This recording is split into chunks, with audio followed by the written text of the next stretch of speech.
Hi there, I'm James Dapperty, and this is Coffee and a Case Note.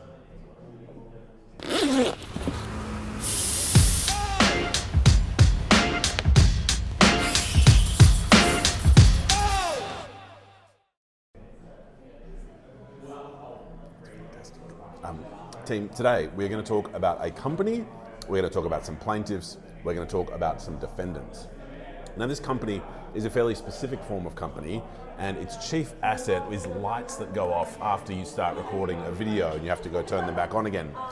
Another of its chief assets was at the relevant time a valuable domain name related to real estate. And so the nature of the venture that this company was going to engage in was going to be a venture concerning commercializing this domain name. Now, there were a number of sets of shares that were issued in this company over time, and that is essentially what we're going to speak about today. The plaintiffs were shareholders of a number of these shares. And what they said essentially is that the value we received ours for was not right, it was not market, and when compared with other shares, those shares were received at an undervalue that was unfair to us within the meaning of Section 232 of the Corporations Act. And so we should get Section 233 relief, essentially invalidating the issue of these other shares. But let's work through the facts together and see if we can understand them. Okay. Now, let's do a chronology firstly. So there we are in early 2018. And we have a person who has since passed away, but we'll refer to them as the controlling mind. So while we're dealing with a lot of different corporations, this is a person who had the sort of energy, the passion, the forward momentum to sort of run this, real estate domain name sort of project forward, and they were very much pressing on ahead with this. Now, in early 2018, they transfer for themselves a substantial number of shares. It's a number in the millions. And this is at a time when the company is worth about $1, or it's a very low amount, and they receive many millions of shares as part of sort of the setup of this company, getting it rolling. Now, shortly after that, this person causes an offer to be made to the open market, and it's offer in writing to sophisticated investors that essentially says, hey, we've got this project rolling, we're offering to sell you some shares at the amount of $0.6667 per share, so a little over 66 cents, 67 cents, let's say, per share. We're hoping to raise $20 million because we're starting up this project and we want to commercialize this domain name. And so that letter goes out. And that offer contains a number of warnings of the kind you might associate and of the kind that offers like that need to be accompanied by. Hey, you should get advice in relation to this. Hey, no investments are certain or guaranteed. You should look into it for yourself. All these sorts of warnings that you and I might expect to see as part of that offer. Now the offer goes out and a number of people accept the offer essentially, and they make the investments. And so a number of people, 1, 2, 3, 4, 5, 6, 7, 8, 9 people make these investments, and a number of them invest for hundreds of thousands of dollars, and we get up to the total subscription sum of about $23 million has been invested into this company. So we have these shareholders, they bought $23 million worth of shares at 0.6667 being the value of each of those shares. And now we have the chronology continuing. So those transactions finished around May, June 2018. Subsequent to that, there are more shares issued by the company and transferred.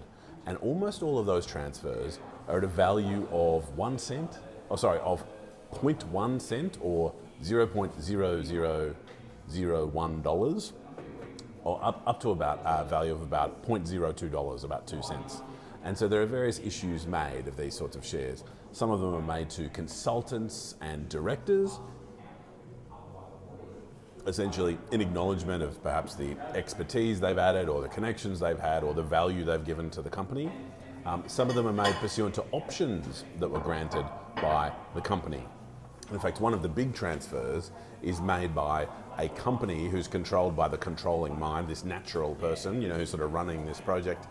Their company actually owns the domain name at one relevant stage and agrees to transfer the domain name into the hands of the relevant company we're dealing with today in exchange for 80 million shares that is sort of valued as part of that transaction at $80,000. So that's where you get your 0.0001 valuation from. So what the plaintiffs say is essentially, and with great respect, prima facie, understandably, hey, we paid $0.6667 per share for all these shares, and now over here, you're pinging off all these other shares at these vastly reduced values. In essence, that is unfairly prejudicial to us, what we lawyers sometimes call oppressive, within the meaning of Section 232 of the Corporations Act. And one of the various things the plaintiffs seek, essentially, is orders that make void these sorts of issues of shares. And so the court has to work through and think about, yes, there have been these various issues of shares. What are we going to do about the allegations made by the plaintiffs that it's unfairly prejudicial to them that these share issues for these reduced amounts have gone ahead? Now, let's work through what the court had to say. Firstly, and potentially pretty relevantly, some of the share transfers, those initial ones, were made to the natural person we're referring to, or entities related to them, at a time when the company was worth essentially $1. The company wasn't doing anything, it wasn't trading, and so the idea that, he should have been charged a whole lot more, they should have been charged a whole lot more for that transaction, that wasn't an argument that the court found particularly compelling in relation to an early transfer at a fairly low value. Second point, or another point that the court bore in mind when taking a look at this, was actually taking a look at the terms of the warning that formed part of the offer to the $0.6667 shareholders.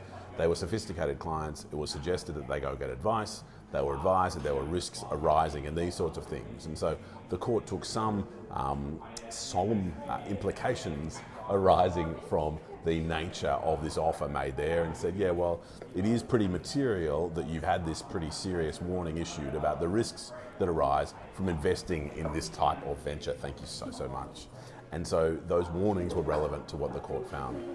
But as we worked through some of the other transactions as well, what the court found was that in the context of a startup, that often you will get into an arrangement with people like consultants, people like professionals who are providing their services, and in order to secure those services or to sort of continue taking a benefit from those relationships, you will sometimes give them shares or you'll offer them shares at a very low value, often so they'll take some equity in the venture and they will feel invested, they'll feel a part of it, and they'll continue to apply their efforts for the benefit of the company. And the court found that that was perfectly appropriate.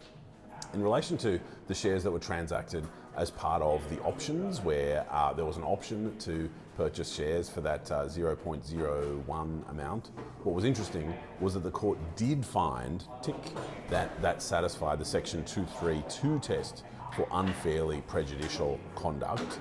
And so the plaintiffs might naturally have thought, okay, well, that's the first step we've got. Let's see if we can move the court to make a Section 233 order of the kind we're after. And the court elected not to make that order. And the reason the court elected not to make that order was that as part of some other restructuring moves, including the estate of the controlling mind, after the controlling mind had passed away, sort of returning some of their shares, found that there was no lingering prejudice from these options having been granted for 11 million or so extra shares at that very, very reduced amount. And so what we have is, despite what you or I might perceive as a fairly strong prima facie argument, hey, I paid 67 cents for my share and they're paying 1 cent for their shares, what's going on, what gives, I want some orders. What the court found was that, for the reasons I've mentioned, the plaintiffs didn't get their orders. There was one other very, very relevant element. Do you remember that the website itself, the domain name, was transferred from one of the deceased's related entities for an amount sort of calculated to be worth about $80,000 for 80 million shares? Well, that consideration, the court reflected on that and said, well, if we invalidate that transaction, and that transaction didn't happen, then the company no longer owns the domain name, and so kind of the whole enterprise starts to crumble a little bit. And so if a huge part of the value of this enterprise is the ability to use the domain name, it's not clear to us that it's unfair that the party that transferred over the domain name gets to hang on to the benefit of what we lawyers would call, like the value, the consideration you get as part of the contract. And so the court found it would be unfair to sort of unwind the consideration that this party had received as part of transferring the domain name over. And so what we have today is our plaintiffs failing in their application to seek Section 233 relief, and proceedings were dismissed. I hope that discussion assisted you, and I look forward to chatting again soon over another coffee and in respect of another case note. Cheers.